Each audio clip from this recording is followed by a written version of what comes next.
Let me look at you one more time. You look good. Happy Easter to each one of you and to your family. And I am grateful again that we can be together and be here on this day as we continue to celebrate the risen Christ. I was sitting there a moment ago thinking, what a journey it's been across the years, Dad. I started, when I surrendered to the ministry all those years ago, really as a kid, I would go to Piney Creek and practice. And I would practice on the squirrels and the birds and any other part of nature that would listen to me. That's where I would go to practice preaching. That's how I started. I think the last 10 days, this will be my 7th time to get a chance to stand in front of people and try to describe what is really in many ways indescribable. How do any of us describe the cross or the resurrection? None of us can do it fully. And yet we do it because of the great hope that we have in the risen Christ. And so today, on this day, we are here together to celebrate Christ.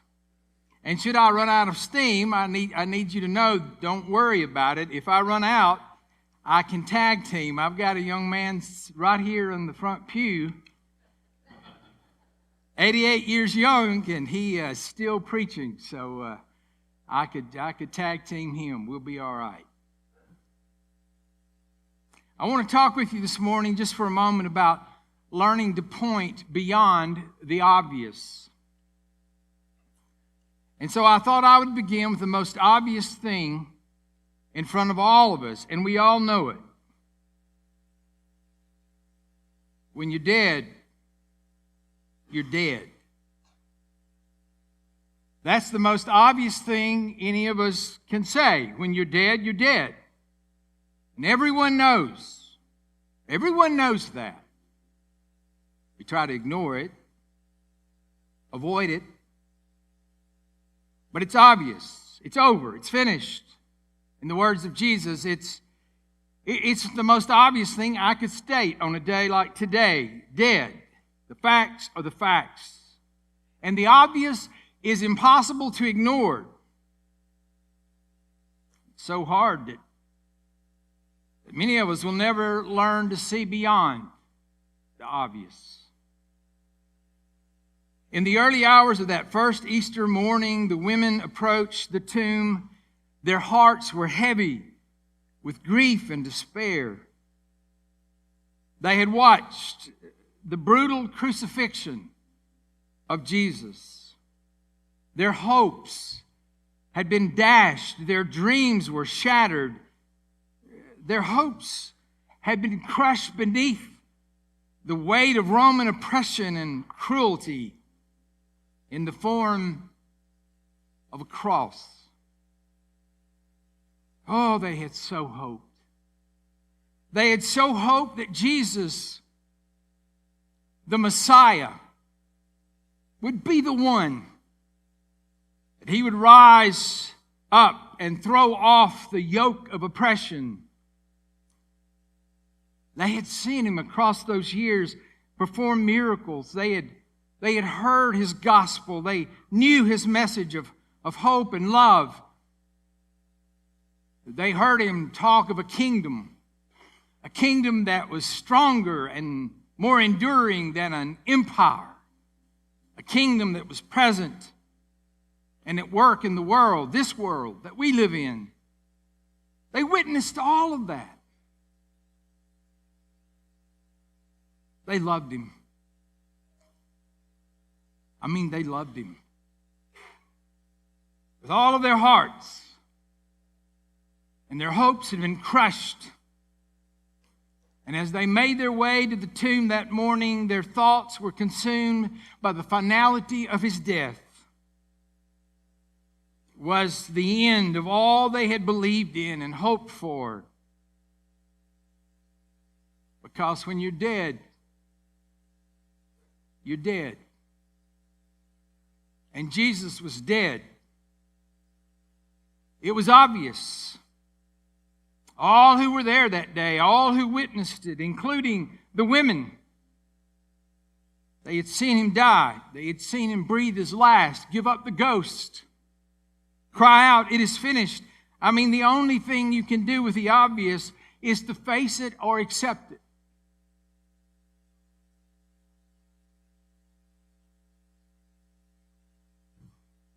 But what if? What if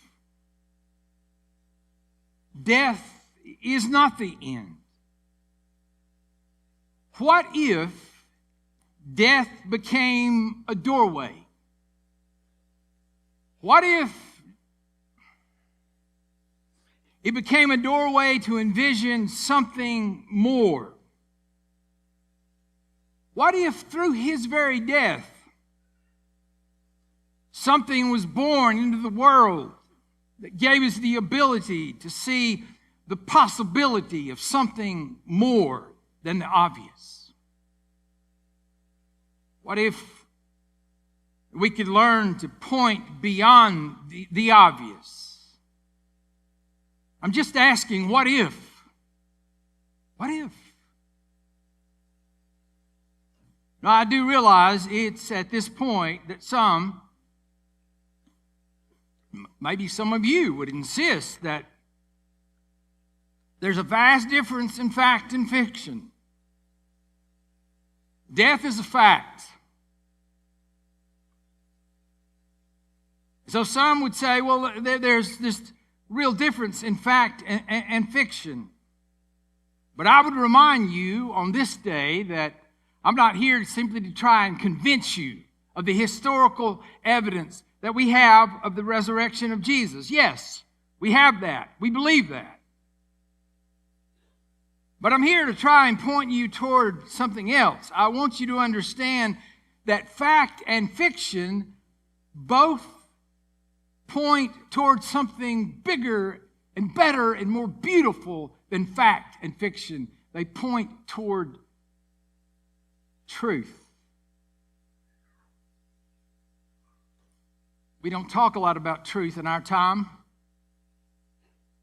I mean, to be honest, it's hard enough some days to discern between fact and fiction. I mean, we are bombarded, all of us, with fake news and deep fakes and misinformation, and we get siloed in our particular way of seeing and understanding. But the Easter story, the Easter message reminds us of a truth that transcends the limitations of human understanding. It's deeper than any fact or fiction you can offer on this day. It is a truth that points beyond the obvious and reminds us that death itself does not have the final word over our lives. That there is a new life that is possible on the other side of the obvious. Now, my friends, this calls for faith. And faith invites us to move beyond the realm of fact and fiction into the realm of possibility and belief. It is faith that enables us to see beyond the obvious, beyond what can be proven empirically, and to embrace possibility of resurrection, not just as a historical event, but also as a spiritual reality that has power to change our very lives and the world that we are a part of today. Well, what I'm trying to tell you is that in the resurrection of Christ, we both point back to what happened that first Easter and claim by faith that Jesus was raised from the dead, but we also point forward and even to this very moment recognize that the resurrection wasn't just on that first Easter, that it happens and can happen in our very life on this day. That's the power of the resurrection. You see, faith requires that we embrace the possibility of something more, something beyond the obvious. It requires an openness to mystery and to wonder and to the divine possibility that's at work in the world around us. I'll let you in on something. I hope you already know it. There's always more going on here than meets the eye. There's always more going on in the world around you than you are aware of. There's more than just the obvious. I understand. What's obvious is obvious. I got it. I'm here to tell you that I believe that there's more going on than just what's obvious to us. That there's the possibility of something on the other side of obvious that can change our very lives. And I came here today to try to remind you of something I hope that you already know. I came to remind you of not only the divine possibility that death is not the end, but that there can be life here before death that is transformed. As the women arrived at the tomb, the sun had risen. They encountered an unexpected sight. The stone had been rolled away. The tomb was empty. Inside, a young man, an angel, dressed in a white robe. The women were alarmed. They were scared. But he said, "Do not be afraid. You are looking for Jesus of Nazareth who was crucified. You are looking for the obvious. You came here thinking that he was dead. But you will have to look beyond the obvious. He has been raised. He is not here. Look." The angel said, "Look, this is where they laid him. But he is not here. He is risen." The obvious had given way to new possibility. Death had been destroyed by life raised from the tomb. Their minds and their hearts had to have exploded in the light of this new possibility that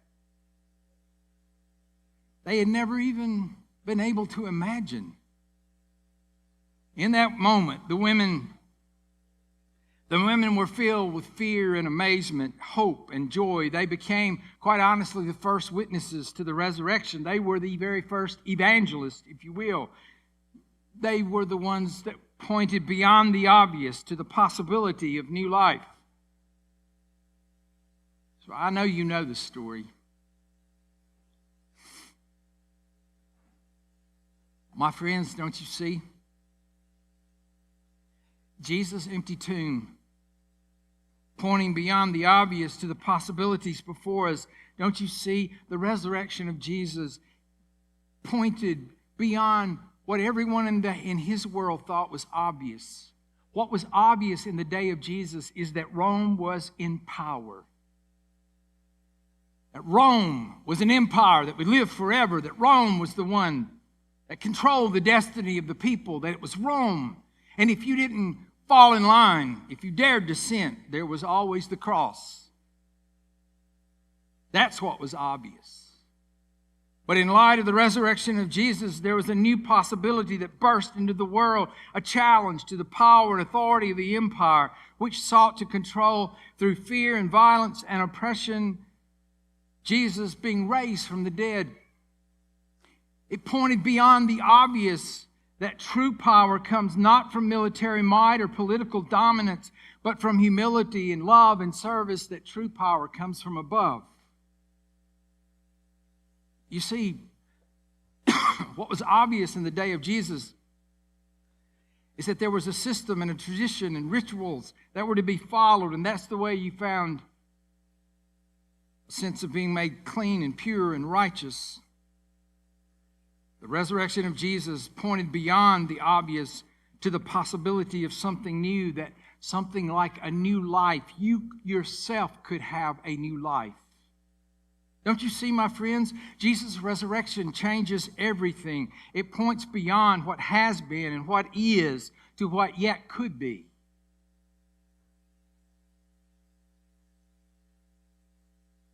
The message of Easter possibility points to this fact. It reminds us, or it should remind all of us, that there is no situation beyond redemption or renewal. That God can bring life out of death. He can turn mourning into dancing and transform even our darkest moments into new beginnings. That's the power of resurrection. And that's true for our lives. In light of the resurrection of Jesus, we look beyond the obvious. We recognize that now, because Jesus has been raised from the dead, we have nothing to be afraid of. So many of us are afraid of living. You're afraid to live.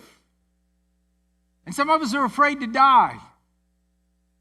But in light of the resurrection of Jesus Christ, I'm here to tell you there is now freedom from that fear. We are liberated to live with courage, and we can live with confidence and grace and love, knowing that we have been affirmed and accepted by the God of the universe through Jesus Christ. We have nothing to be afraid of. We can live our life fully and freely. We can be empowered to love and serve the world around us. This is what the resurrection means, that you and I are called on to love and serve the world around us, to live with purpose and power, that we ourselves become agents of the kingdom of God, that we are ambassadors of reconciliation, activists for justice and healing in the world, that we are empowered, emboldened to declare that no one is beyond the reach of God's grace and love, that God is a God who welcomes us all in.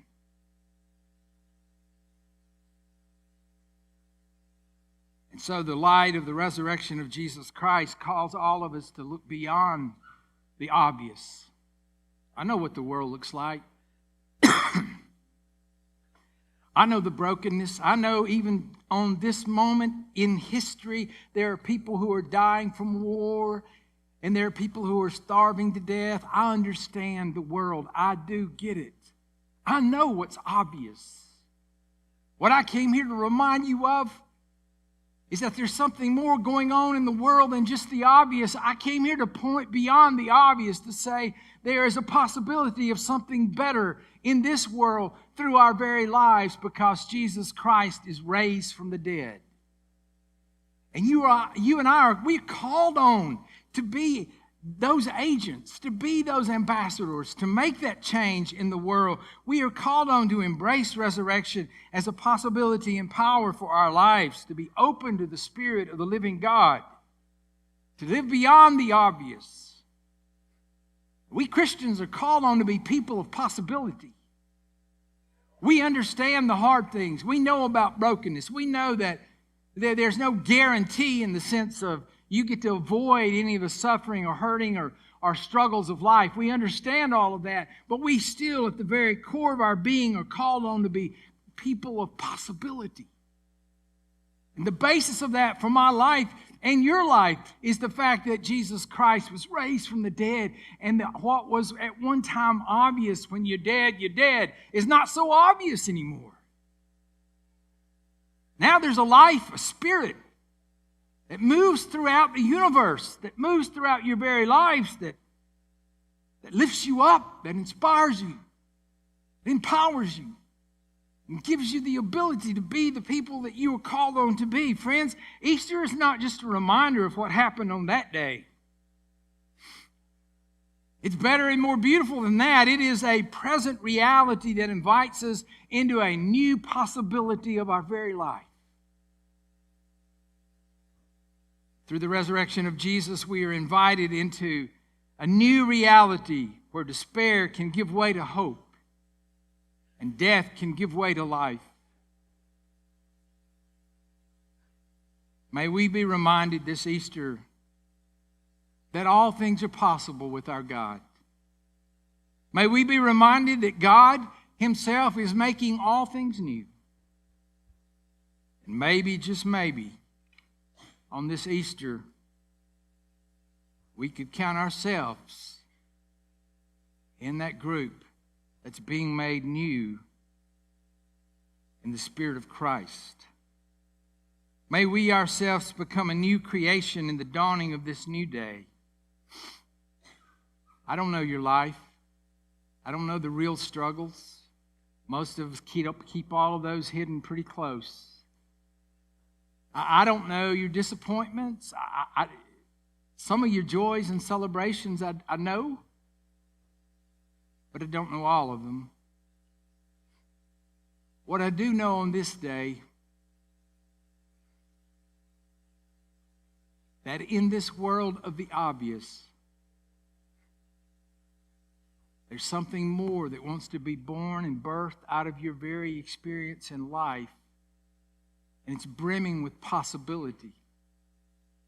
And by faith, I'm asking you to stand up into your own life and to embrace that possibility and become all that God has for you in this life.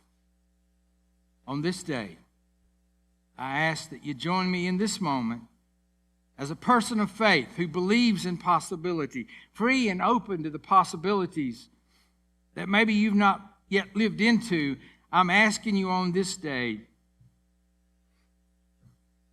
if you're willing by faith, not only to accept, certainly to accept the light of the Easter story and the resurrection of Jesus, but if you're willing on this day by faith to look beyond the obvious and embrace the possibility, I'm going to ask you just to stand, if you're able, just to stand where you are as our musicians come.